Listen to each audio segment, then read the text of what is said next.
with something strange in a neighborhood. Come on, I had to open up like that. Ghostbusters Afterlife. Yeah, Ghostbusters Afterlife. We've been waiting on this one for a little bit. Real quick, what did I think of the original Ghostbusters and the most recent one from 2016? I'm a kid. I literally grew up. I was born '89. I grew up in the '90s. I grew up on movies from the '80s and the '70s. Of course, I grew up on the fucking Ghostbusters, man. I love the original Ghostbusters. I actually did a review of a showing of it a while back just to see if it still held up. Of course, it still holds up. Ghostbusters is awesome. The second one, not as much, but I have a nice sweet spot for the second. There's jokes in there. I love some of the stuff in the second one. It's not as good. It isn't as good, no. I also remember the animated series, though that was a lot of fun as well. I didn't really have any of the toys, but I remember the animated series, both of them. The 2016 one gets a lot of hate, but I personally don't have much of an... The problems I have with the film are nothing to do with all the sexism stuff and all that. No, it's just there's stuff that works and stuff that doesn't. Overall, I did think it was enjoyable. I think they were just trying way too hard. This working as kind of a sequel, it's a sequel. Actually, there's no real reboot about it per se. It is a sequel. In fact, it's a direct sequel, I'd say, to... I don't know if it's ignoring the second one. It doesn't bring up anything about the second one. However, I'll say this. There's a mid-credit scene to the movie that implies something about the second one. That's about as much to say on that. And like always, I won't really give anything away that isn't already in the trailer or is not going to ruin the film. What did I think about this one? I actually really had a lot of fun in this. I do think it is, if we're going to do the whole comparison thing, it is better than the most recent one, 2016. Yeah, I'd say it's probably better than the second one. The second one is a lot of people's dark horse one or black sheep one. Either love it or you don't like it at all. I like it, but I'd say overall it's better than, it's not better than the original. No, it's not better than the original. But the amount of nods, homages to the original that are in there, it's not...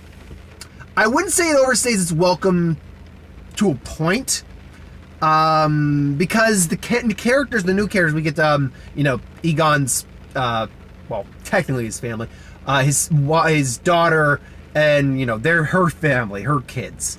And you get Paul Rudd's character, the girl that Finn Wolfhard's character is interested in. You get the kid that, Abigail, I think that's her name is, anyway. The daughter of the daughter, the main, girl. You get a lot of, and these characters are all interesting. They're all unique. Some of them can have some jokes, some cringy-esque moments. I think her name's Abigail, the granddaughter of Egon. She can be a little cringy at points, but that's the type of character she has. The mother, is technically in the...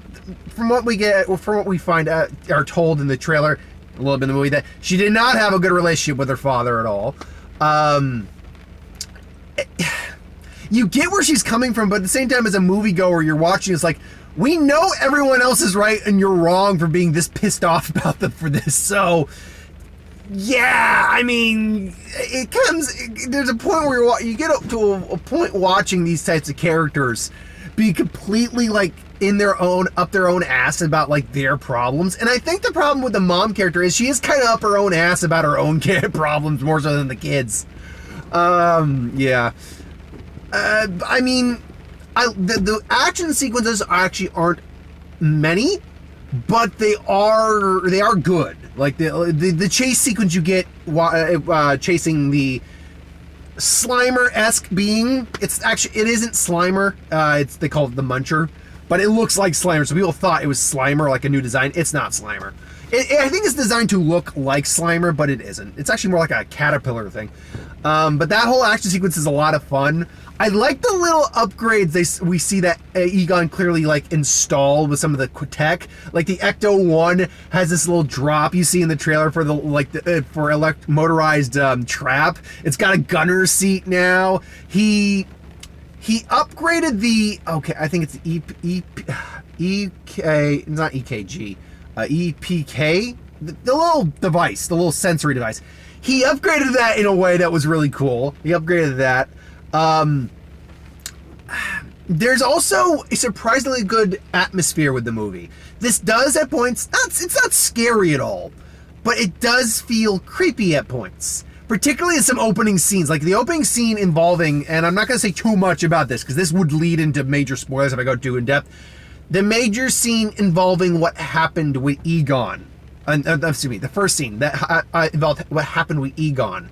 Because they do reveal what happened with Egon. I will leave it at that. They do reveal what happened with Egon. There is a creepy atmosphere to that scene, man. Now, I'm not going to spoil anything, but I question what he actually did in the scene. I do question it because he does something and it leads to something else. But I'm wondering, okay, did he try to do one thing or it's really hard to talk about it without talking about spoilers. It really is. Like, there's stuff in here that you don't want to be spoiled on. But I'm watching this, he's like, okay, did he plan this or that? Oh, well.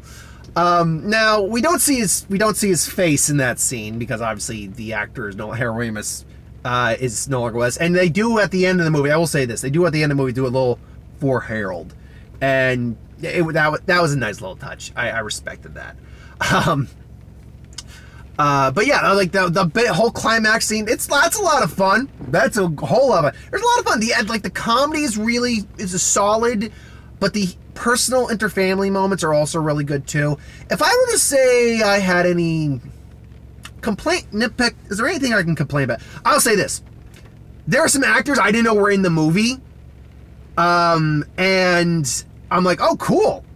And one of them like, okay, cool. They got this person playing that character. That's really cool. And then they get, should I say who this actor is? I'm not going to say who the I'm not going to say who the actor is or who the character is. There's an actor who shows up, and you think, okay, maybe they're going to be a bigger part. And I'm like, okay, no, they are literally in there for that scene and that scene alone. I'm like, why did you bother? Did the guy just need a paycheck? Was he just bored one day? Was he just passing by and say, hey, Mr. So-and-so, could you please come in here and do this scene? Sure. You get to nap for a while, and then, you can be in the scene for, 5 minutes. Like, literally, he's not on screen for more than 2 minutes. Anyway. So, yeah, that would definitely be a complaint I have. Also, like I said, what I was talking about earlier with the leaning and relying on the original movie,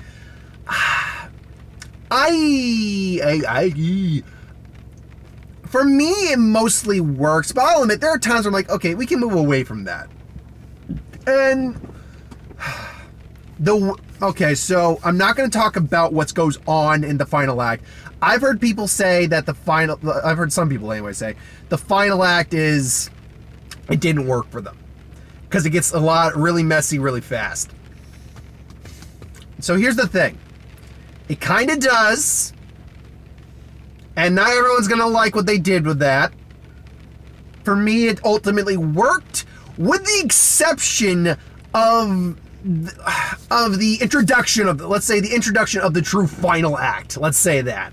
I'm like, this just came out of, I was expecting this to happen, but the way it happened, I'm like, you could have done a bit better with that. The transition into what ultimately happens, you could have done a bit better with that. But they ended up doing some things where I'm like, oh, wow, I actually didn't think we were going to do that. Okay. You know what? And they did a couple things in here where I was getting some feels. I'm like, I miss Harold. Man, we miss Harold. And, for Harold, and they had it in there. And obviously, at minimum, Dan Aykroyd is in the film. At minimum, you know that.